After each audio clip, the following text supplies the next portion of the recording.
you can't do that with the Microsoft one since it is a single thread, and so you just have to wait for that. Here we've installed the .NET Framework feature through Features, and this time we're going to go through and show you as you go to Server Manager, and you're going to, it already came up there, I just messed up there. You're going to select Features, and then we're going to add features. We're going to add the .NET Framework.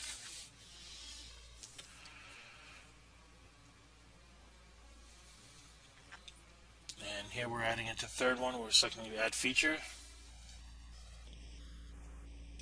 And .NET Framework, Add Feature Role Service. And next, and finish, close. Next we're going to add the failover cluster feature.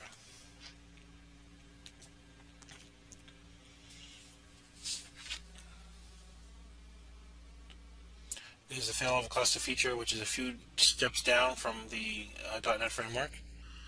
And there's features. We're going to add feature to the second node. Takes a few moments to come up here. And we're going to select failover cluster, which we're having trouble finding there. There it is. And the installation is successful. And we're going to go through to the third node here and add the .NET Framework feature. This is the failover cluster feature. And install. It's going to take a few moments here, so bear with it. And I sped that up a little bit so it wasn't so painful. And we're completely installed with the feature.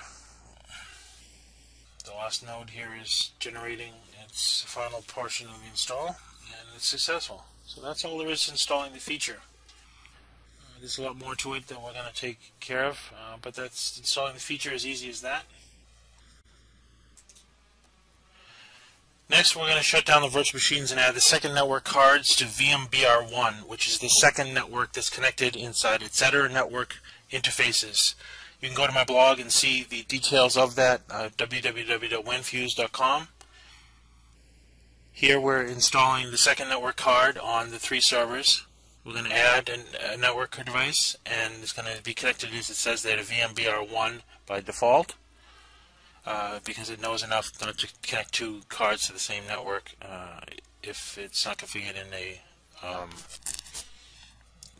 a bonding mode. Okay, next we're going to show the etc. network interfaces open. You can see VMBR1 with 10.10.20.1 with subnet mask 255.255.255.0 with a 24-bit mask. And so we're going to add 3 nodes to that subnet that are relevant for that subnet. Now, if you have difficulty doing subnet masking, you can always download the SolarWinds IP calculator and do those subnet mask configurations, especially if you're using an odd subnet mask, like a 23-bit or a 22-bit or a 30-bit mask. It gets confusing. If you ever take your CCNA, you will need to be able to do those subnetting in your head in 30 seconds, but a lot of people can't do that. So now we're restarting the VMs after we've installed the network cards. As you can see there on the right hand side, there's 2 network cards now in each of the 3 servers with their own bridge address.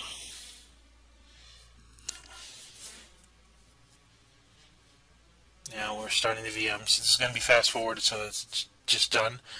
Next, we're going to fix a binding order problem with adapters that are added to the cluster that appear before the LAN network, which leads to clustering problems later on. Basically, they're out of order. The cards as they are addressed. So we're going to first go in and change the binding order of the network cards inside of Windows. This sometimes cures the problem, but it does not always cure the problem. Sometimes you have to use the registry and NVS bind to fix the proper way, which I'm going to go you through and show you how to do here. This is a very annoying bug. It is almost as annoying as fixing the fact that there's duplicate addresses that aren't taken care of by sysprep. But it is manageable, so I go through and show you how to do that. So now we're going to change the adapter settings, and first thing we're going to do is we're going to rename the adapter to ClusterNet. As we can see, we've already renamed the LAN one to LAN, so it doesn't get confused. Now we're going to hold down the Alt key. The Alt key is going to allow us to create, just define the hidden menu, which allows us to select the binding order. We're going to click the bar at the top, and we'll hold it on the Alt key, and the hidden menu should appear. Sometimes it flickers in and out and doesn't come up very well, especially when it's in a virtual machine with not a lot of memory, like I've assigned it with a minimum amount of memory. Here we're changing the provider order to the Windows networking there, and we're going to go through and do that again here. As you can see, we're renaming the adapter to ClusterNet. This is on the ClusterNet network. This is internal to the cluster that it communicates and is necessary for building the cluster. As you saw, the menu appeared there. And we're moving LAN to the top, and Windows networking is being moved to the top on the next tab. And we're going to go through and do it one more time. Go through this kind of quickly. We rename it. And now we're going to make the Windows menu appear, and go to Advanced Settings. And there's the LAN on the second one down. We're going to move that up, so that should take care of the provider order, and by moving the provider order up and the order of the network cards, but it doesn't always do that. It's a bit tricky with the Alt key to get that menu to appear, so just be patient with it. Next we have to download RSV bind from Microsoft for HVM. Just go to that URL there that I've pasted. You can also go to my blog and see the URL there. It's outside the video in the article that I'm displaying down here, which is slightly better than typing all that archive from MSD and Microsoft.com in. You're going to keep it on the screen for just a minute there so you can easily get it. And also let you know that you can go to wanfuse.blogspot.com/search Q equals network plus bind plus order. And you can get that binding order link for NVS bind there. And while you're there, you might as well look at some other articles as well. You might be interested in finding out some other tidbits of stuff that I've discovered while going through my journey here.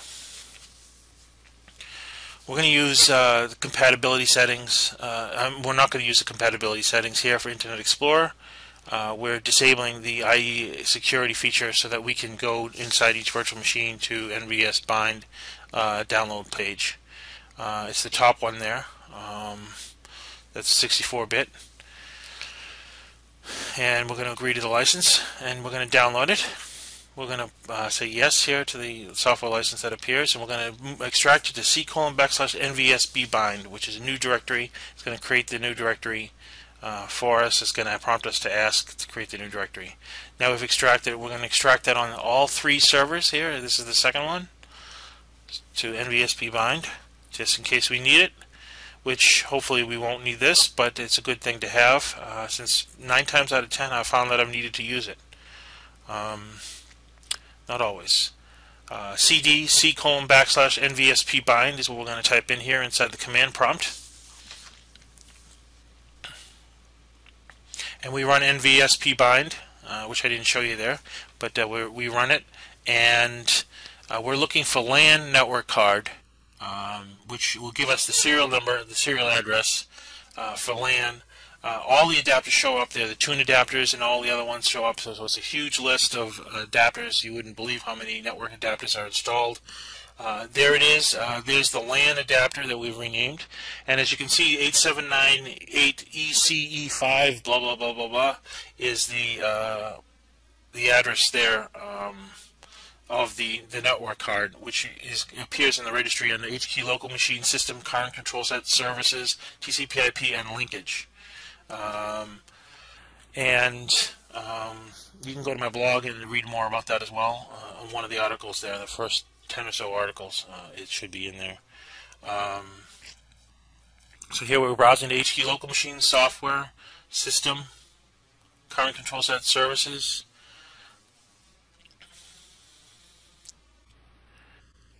TCP/IP,